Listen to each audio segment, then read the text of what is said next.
నమస్తే, welcome to ATV. Gandhi భవన్లో ఈరోజు ఏదైతే పొన్నం ప్రభాకర్ అధ్యక్షతన ఒక మీటింగ్ అయితే జరిగింది. ఎవరైతే జిహెచ్ఎంసీలో పోటీ చేసి ఓడిపోయిన ఎమ్మెల్యే క్యాండిడేట్లు ఎవరైతే ఉన్నారో వాళ్ళందరితో ఒక మీటింగ్ జరిగింది. ఆ మీటింగ్ సారాంశం ఏంటనేది ఎవరికి తెలియదు. కాకపోతే బయట చాలామంది మాట్లాడుకున్నది అంటే నామినేటెడ్ పోస్టుల విషయంలో ఏదో మీటింగ్ జరుగుతూ ఉంది అంతర్గతంగా అని చెప్పి చర్చించుకుంటూ ఉన్నారు. సో రాష్ట్ర మహిళా కాంగ్రెస్ అధ్యక్షురాలైనటువంటి గోషమాల్ కంటెస్టెంట్ అయినటువంటి ఎమ్మెల్యే క్యాండిడేట్ మనతో పాటు ఉన్నారు. ఆవిడని అడుగుదాం అసలు లోపల మీటింగ్ యొక్క సారాంశం ఏంటి. ఇప్పుడు ఏదైతే 6 గ్యారెంటీల మీద 2 గ్యారెంటీలు బయటకు వచ్చి ఉన్నాయి ఆల్రెడీ. సో ఇంకా 4 గ్యారెంటీల మీద క్లారిటీ తీసుకుందాం ఏ విధంగా ఉన్నది. మేడం నమస్తే మేడం. సో చాలా కష్టపడ్డారు అందరూ కూడా. సో అందరూ అంటే జిహెచ్ఎంసీలోనే కొంచెం కాంగ్రెస్ పార్టీకి వ్యతిరేకంగా రావడం జరిగింది. సో మిగతా రూరల్ అంతా కూడా బ్రహ్మాండమైనటువంటి విజయం సాధించారు. సో మీటింగ్ జరిగింది లోపల, ఆ మీటింగ్ యొక్క సారాంశం ఏంటి మేడం? ఏంటి లోపల ఏం జరిగింది క్లారిటీ మాకు?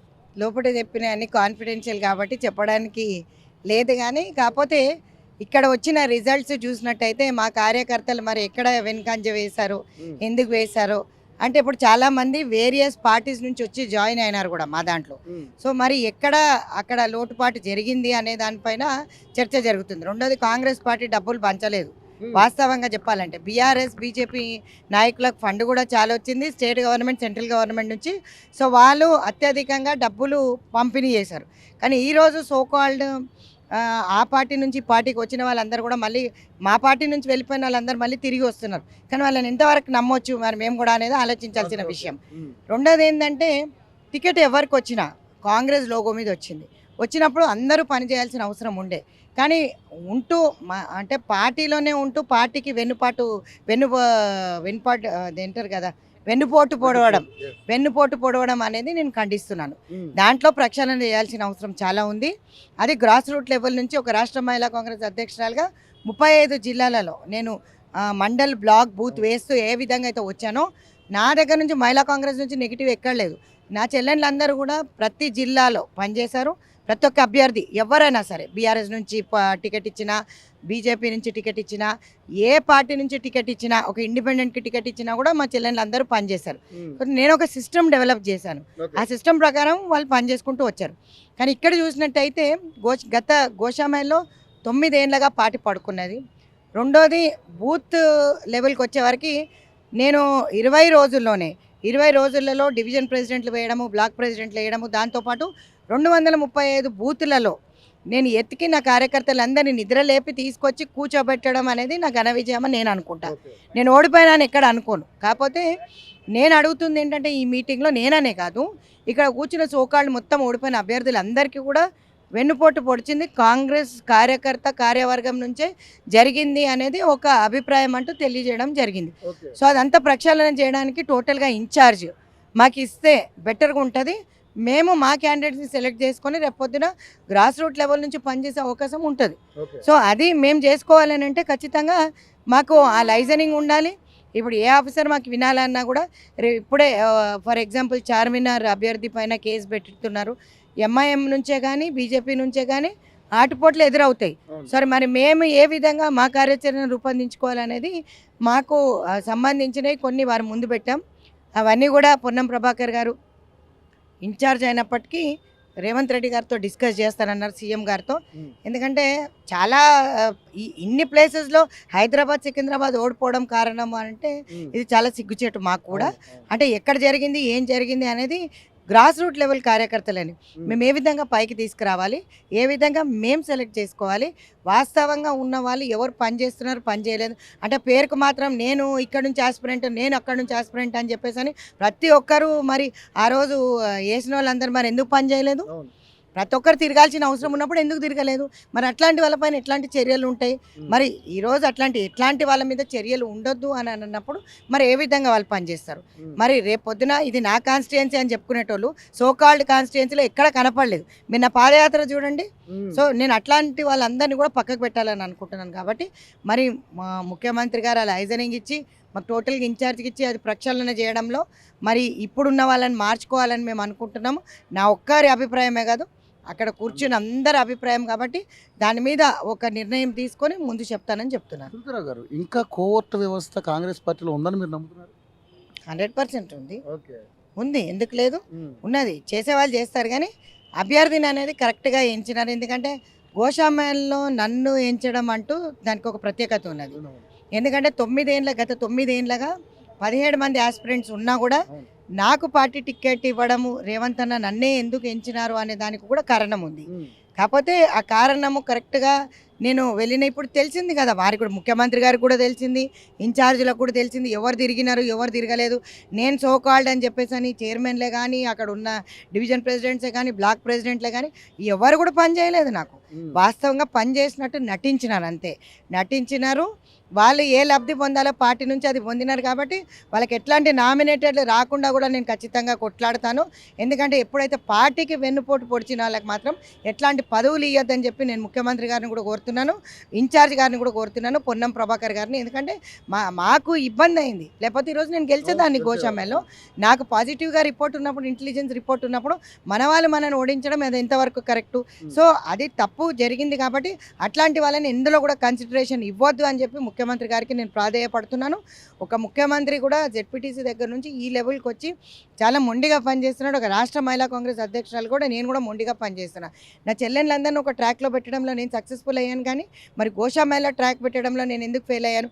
సోకాల్డ్ ఒక స్టార్ క్యాంపెయినరింగ్ రాలేదు, ఎవ్వరు కూడా ఒక్క క్యాంపెయినర్ కూడా అక్కడికి రాకపోవడం రీజన్ ఏంది?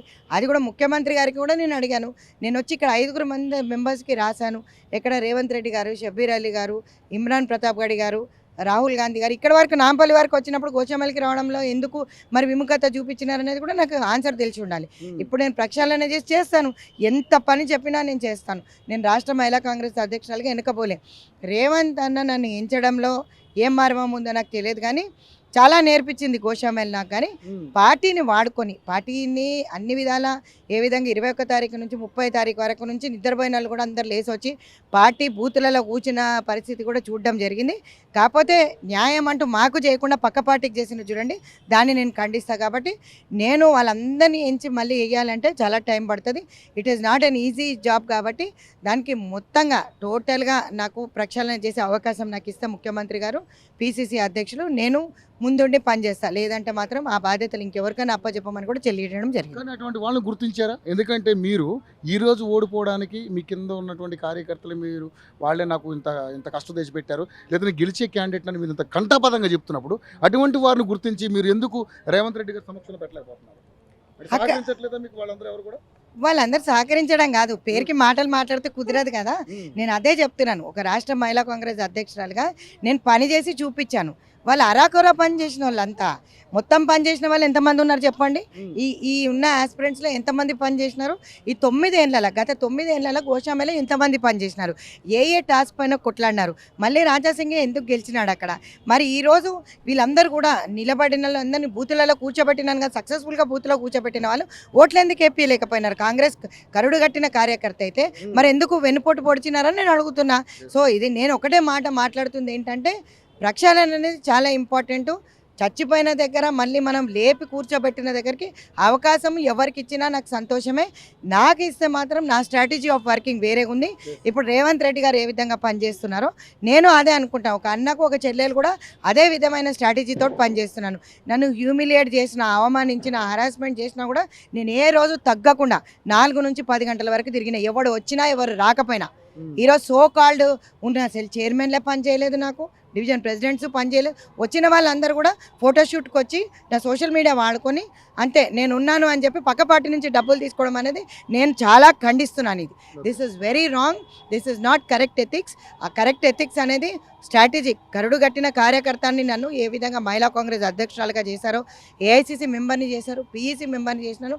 పార్టీకి నిజంగా కూడా నేను చాలా కూడా సానుకూలంగా ఉండి ప్రతిసారి నేను ఎప్పుడు వ్యతిరేకంగా పని చేయను కూడా. కాకపోతే వారు ఇచ్చిన బాధ్యత సక్రమంగా నెరవేర్చినాను. ఇప్పుడు వేసేటప్పుడు మాత్రం ప్రక్షాళన చేసి వేస్తే బాగుంటుందని అనుకుంటున్నాను. ఎందుకంటే అక్కడ సోకాల్డ్ ఉన్న వాళ్ళందరూ కూడా 9 ఏళ్ళగా మన పార్టీ కూడా పట్టించుకోకపోవడం తప్పు. ఒక రివ్యూ పెట్టేసి వాళ్ళందరూ కూడా సగం మంది బీజేపీకి అటాచ్ అయి ఉన్నారు, సగం మంది బీఆర్ఎస్కి అటాచ్ అయి ఉన్నారు. ఎందుకు రాజాసింగ్ గారే నాకు చెప్పినారు, మై ధన్యవాద్ कहता हूँ आपके कार्यकर्ता भी हमको काम करे అని. అంటే చెప్పినారంటే దానికి అర్థం ఏంటి? సో నేను కంగ్రాచులేట్ చేశాను, వారు ఒక ఎమ్మెల్యే, వారిని నేను కంగ్రాచులేట్ చేశాను గెలిచినందుకు. కానీ అంటే దీన్ని బట్టి మీరందరూ కూర్చొని వాటికి వ్యతిరేకంగా పనిచేసిన వాళ్ళ సిద్ధాంతాలకు వ్యతిరేకంగా పనిచేసిన వాళ్ళందరికీ కూడా ఏ పదవి ఇవ్వద్దని చెప్పి మళ్ళీ ఒక మహిళా కాంగ్రెస్ అధ్యక్షులుగా డిమాండ్ చేస్తున్నాం. సో 6 గ్యారెంటీలు ఇప్పుడు 2 గ్యారెంటీలు నడుస్తూ ఉన్నాయి మేడం. సో మిగతా 4 గ్యారెంటీల మీద ఒక క్లారిటీ. ఇంకోటి ఏంటంటే వీటి మీద వస్తున్నటువంటి ఏదైతే ఈ మీమ్స్ కానీ ట్రోల్స్ కానీ మీ సమాధానం ఏంటి? ఏమొచ్చాయి అంటే ఇప్పుడు ఆర్టీసీలో మహిళలు సరైన అంటే సౌకర్యాలు లేవు, జుట్లు పట్టు కొట్టుకుంటున్నారు, ఇవన్నీ కూడా క్రియేట్ చేస్తా ఉన్నారు. అది తెలంగాణలో జరిగిన వీడియో కాదు, మీరు చూసింది కర్ణాటకలో జరిగిన వీడియో. ఎక్కడో అరకొర ఇన్సిడెంట్ అంటే జరుగుతుంది, కానీ అందరికీ ఫ్రీ అని అన్నప్పుడు ఖచ్చితంగా మధ్యతరగతి వాళ్ళు చాలా మంది ఉంటారు.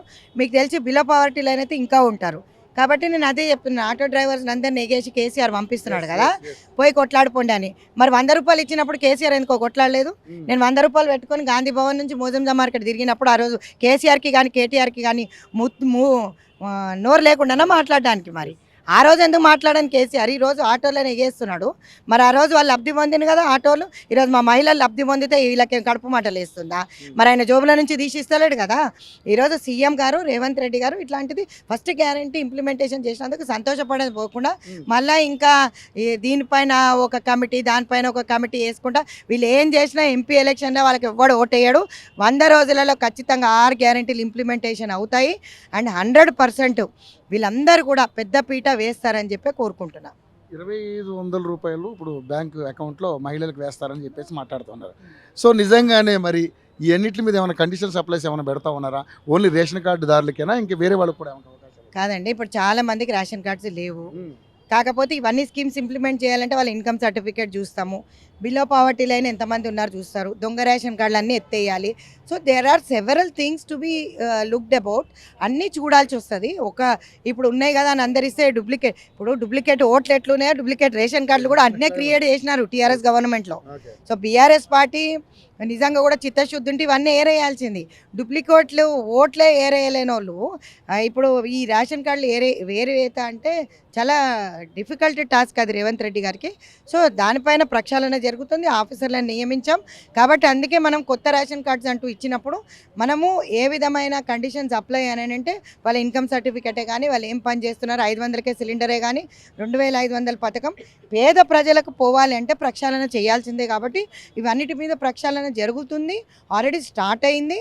దాంతోపాటు ఈ రేషన్ కార్డ్స్ అనేవి ఏరేస్తాం ఖచ్చితంగా. వాళ్ళకందరికీ కూడా 100% న్యాయం జరిగే విధంగా పేద ప్రజలకు మాత్రం కట్టుబడి ఉంది కాంగ్రెస్ పార్టీ అని చెప్తున్నాం.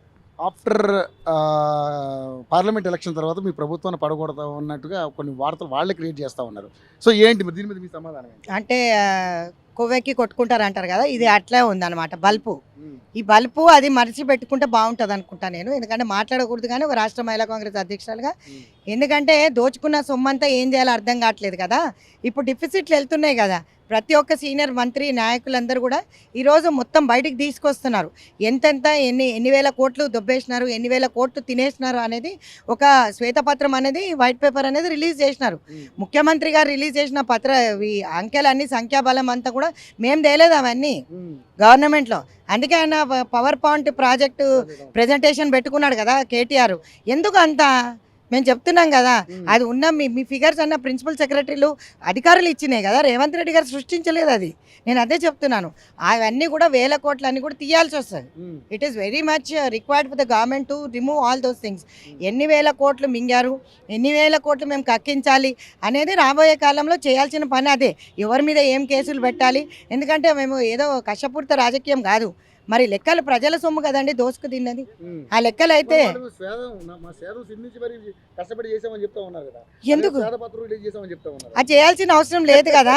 ఈ రోజు మేము చేసి చూపిస్తున్నాం మేడం. 3.5 లక్షల కోట్లు అంటున్నాడు, మాకు 7.5 లక్షల కోట్లు వచ్చింది. అంటే ఈ మధ్యకాలం ఆయన మధ్యలో ఎవడు మింగేసినారు, ప్రజల సొమ్ము అంతా మింగింది ఎవరు అనేది తెలియాలి కదా. కాళేశ్వరం ప్రాజెక్టు చూసిండ్రు కదా, మరి అన్ని వేల కోట్లు పెట్టినప్పుడు లక్షల కోట్లు ఎవరి అబ్బా సొమ్మని పెడతారు, ఎవరి జిఎస్టీలు తీసుకున్నారు, ఎవరి వ్యాట్లు తీసుకున్నారు. పేద ప్రజల దగ్గర నుంచి ఈరోజు మమ్మల్ని అందరినీ కూడా పిండి వసూలు చేసిన సొమ్ము అదంతా. ఆ పిండి వసూలు చేయడానికి ఒక అమ్మనమ్మ కూడా వచ్చిండని నేను ఆ రోజు కూడా చెప్పిన. కొడుకు కోసం పాపం కట్టుకున్నాడు ఆయన సెక్రటేరియట్, కానీ ఆయన అమ్మనమ్మ కూడా వచ్చి కూర్చున్నాడు అని చెప్పి ఆ రోజు అన్నాను.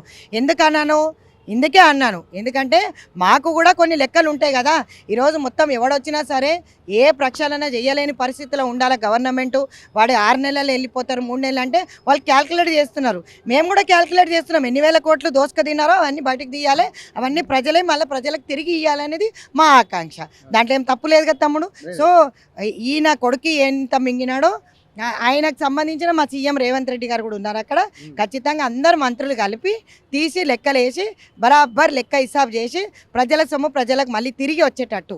ఎందుకంటే మిగులుతా బడ్జెట్లో తీసుకొచ్చుకున్న తెలంగాణ బంగారు తెలంగాణ చేయాలని ఇచ్చిన ఆశయం ఏదైతే సోనియా గాంధీ గారిది ఉందో అది కానివ్వకుండా చేసినారు. కాబట్టి మళ్ళీ ఇప్పుడు అప్పుల తెలంగాణ చేసింది కాబట్టి అప్పుల బడ్జెట్ ఏదైతే ఉందో అదంతా కూడా మిగులుతా బడ్జెట్లకు తేవడానికి మేము ప్రయత్నిస్తున్నాం.